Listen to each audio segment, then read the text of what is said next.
এই শাকিব খান হচ্ছে গিয়ে ইলেকট্রিক ফাদার। মানে অপু বিশ্বাসকে এই লোকে এর আগে কখনোই দেখা যায়নি। অপু বিশ্বাস নিজেকে অনেকটাই পরিবর্তন করে ফেলেছে।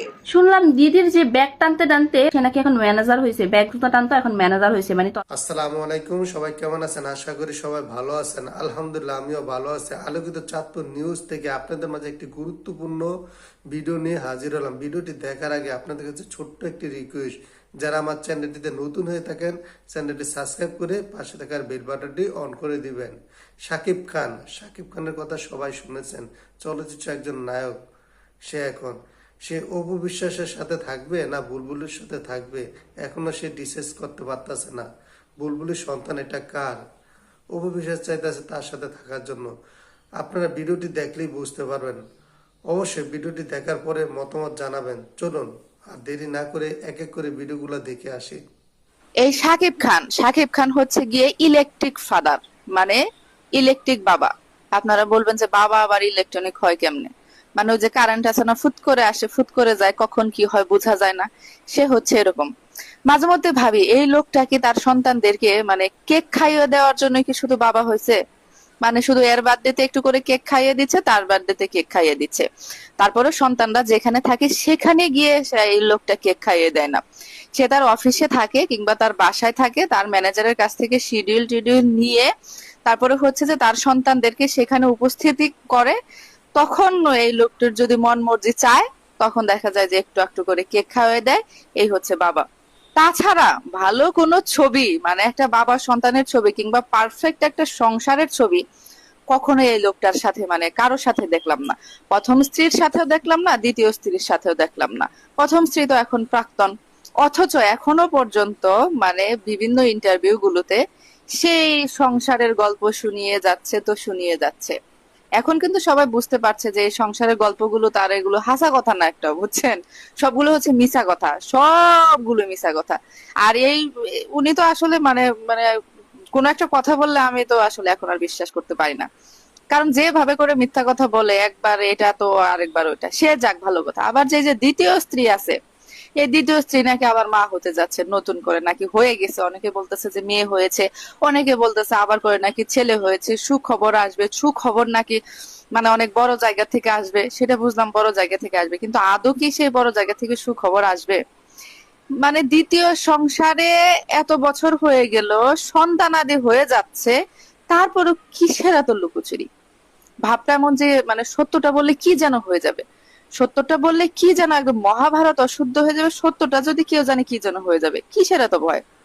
তোমরা সংসার করবে, সুন্দর মতো সংসার করবে, তোমাদেরকে পাবলিক এত ভালোবাসে, তোমরা সুপারস্টার, অনেক ফেমাস নায়িকা, কেন এত রহস্য? একজন মিথ্যামাত্রী গল্প শুনিয়ে যাচ্ছে মানে ডিভোর্সের এত বছর পরেও, আর একজন বলে যে সংসার করি, অথচ সেরকম সংসারের কোনো মানে কিছুই দেখা যায় না, শুধু গালগপ্প। শাশুড়ির সাথে সংসার করে, শাশুড়ি তাকে ভালোবাসে, শাশুড়ি রান্না করে খাওয়ায়, এই প্রথম জন যেগুলো বলে দ্বিতীয় জন সেগুলো বলে।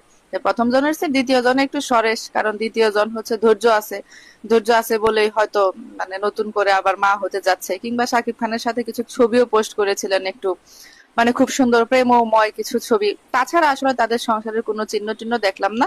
এখন ভবিষ্যতে আসলে দেখবো কিনা সেটাও জানা নাই, নাকি আরো সন্তান 4টা 5টা হওয়ার পরে তারা স্বীকার করবে যে না আমরা একটা পারফেক্ট সংসারে আছি। কিংবা এই লোক আসলে আসলে চায় কি বুঝি না, মানে এই লোক মানে কি চায়? সুন্দর মতো সংসারে যদি না হয় একটা মানুষের, তাহলে কিসের সফলতা? এত সফলতা দিয়ে কি করবে? কেক খাওয়া দেওয়ার জন্য কি শুধু বাবা হয় এই লোকটা? শুনলাম দিদির যে ব্যাগ টানতে টানতে সে নাকি এখন ম্যানেজার হয়েছে, ব্যাগ জুতা টানতো এখন ম্যানেজার হয়েছে, মানে তথাকথিত ম্যানেজার। তবে কথা হয়েছে সেই লোক কিভাবে সাকিব খান বুবলিকে নিয়ে কথা বলে, তাকে রাইটস কে দিয়েছে, এটা কিন্তু প্রশ্ন চলে যায়। অবশ্যই দিদিমণি দিয়েছে। তবে এই যে রিসেন্টলি সে সাকিব খানকে বুবলিকে অপমান করে যে কতগুলো কথা বলেছে, বুবলির মেয়ে সাকিবের না, হেনা না তেনা না, তো উনি যে বলতেছে বুবলির মেয়ে স্বীকৃতি দেয় না, ওকে ফাইন দেয় না, মনে হইতেছে অপু বিশ্বাস এটা খুব ঘটা করে স্বীকৃতি দিছে। হ্যাঁ, অপু বিশ্বাস যখন বাচ্চা নিয়ে সামনে আসছে তখন সে বলছে পরবর্তীতে, কিন্তু বউ আমার না, বাচ্চা আমার, ঠিক আছে, বুঝলাম সাকিব খানের এরকম রেকর্ড আছে। তবে কথা হয়েছে ভাই, আপনি দিদির এমন চামচ হয়ে কিভাবে এভাবে বলেন আপনি দিদির ম্যানেজার? তবে এখন শোনা গেছে এই বিষয়ে সাকিব খান খুবই খেপছে, আর অপু বিশ্বাসকে বলছে তুমি যদি এই ছেলের জন্য মানে জয়ের জন্য টাকা পয়সা আমার থেকে লাগে হাত খরচ হিসেবে যেটা আমি দেই সব বন্ধ, তুমি যদি তোমার ম্যানেজারকে কাটতি না করো, মানে চাকরি থেকে টাটা বাই বাই না করো। শুনলাম দিদিমণি নাকি তার এই প্রাণ প্রিয় ম্যানেজারকে এখন চাকরি থেকে মানে বাদ দিয়ে দিবে, এমনটাই শুনছি। আমি জানি না এটা কতটুকু সত্য কতটুকু মিথ্যা, একটা সোর্স থেকে শুনছি। বাট কথা হয়েছে এই লোকটা আসলে একটু বেশি করে, মানে তোর যে পজিশন তুই ভাই ওই পজিশনে থাক না। অপু বিশ্বাস নিজেও এত কথা বলে না, তাকে দিয়ে যত কথা বলায়। শাকিব খান এবং অপু বিশ্বাসকে মিল করা দিতে চাইছিল এই চ্যানেল আয়ের যে লোকটা আছে সেই লোকটা, যারা তাদেরকে ইনভাইট করে নিয়েছিল, মিল করা দিতে চাইছিল যে সাকিব অপুর আমরা মিল করায় সাকিব অপুকে দুইজনকে একসাথে নিয়ে একটা অনুষ্ঠান করব, তাদের প্ল্যান ছিল এটা। যখন আপনাদেরকে সবকিছু আজকে ক্লিয়ার করতেছি, সব হাড়ির খবর কিন্তু আমি ফাঁস করে দিচ্ছি, আপনারা আমার সাথেই থাকুন, তাহলে বুঝতে পারবেন কি হয়েছিল কি হয় নাই। শাকিব খানের ম্যানেজারকে কল করা হয়েছিল চ্যানেল আয়ের পক্ষ থেকে যে শাকিব খানের একটা ইন্টারভিউ নিতে চায়, সেখানে ইন্টারভিউ নিতে চায় বলতে অনুষ্ঠান করবে, সেই অনুষ্ঠানে অপু বিশ্বাসও থাকবে, তারা দুজন মিল হয়ে যাবে, তাদের দুজনকে অনেক বড় ধরনের উপহার দেওয়া হবে, সম্মানী দেওয়া হবে, এমনটা কিন্তু জানানো হয়েছে। তখন শাকিব খান একটা সিদ্ধান্ত নেয়, শাকিব খান হচ্ছে যে না, অপু বিশ্বাসের সাথে অপু এবং বুবলির সাথে বর্তমানে তার একসাথে কোনো অনুষ্ঠানে যাওয়ার পরিকল্পনা নাই।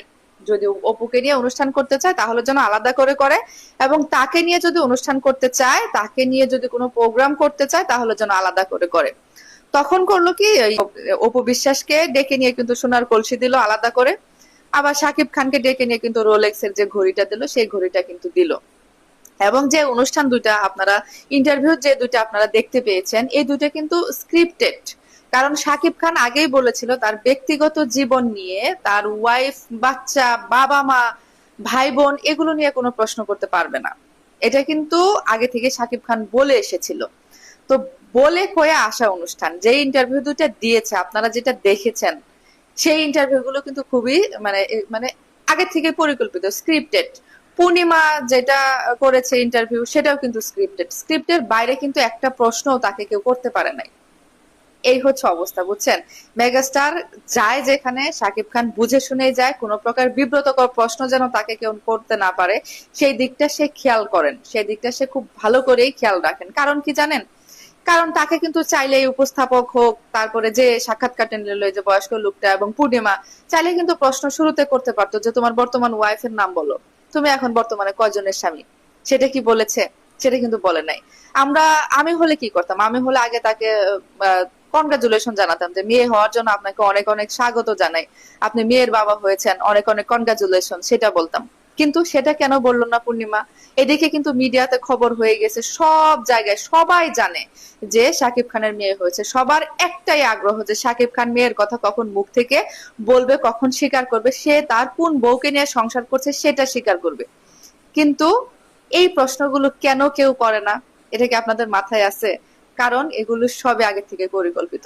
এই জন্যই মানে তাকে, তাদের এই অপু বুবলির নামটাও কেউ নিতে পারতেছিল না, নামটাও নিতে পারতেছিল না। লাস্টের ইন্টারভিউ শাকিব খান যখন বললো যে হ্যাঁ অপুর সাথে আমার 72টা ছবি, সেটা কিন্তু নায়িকার লেভেলে নিয়ে গিয়ে বলছে, সহকর্মী হিসেবে প্রশ্ন করেছে, ব্যক্তিগত কোনো প্রশ্ন কিন্তু সে করতে পারে নাই।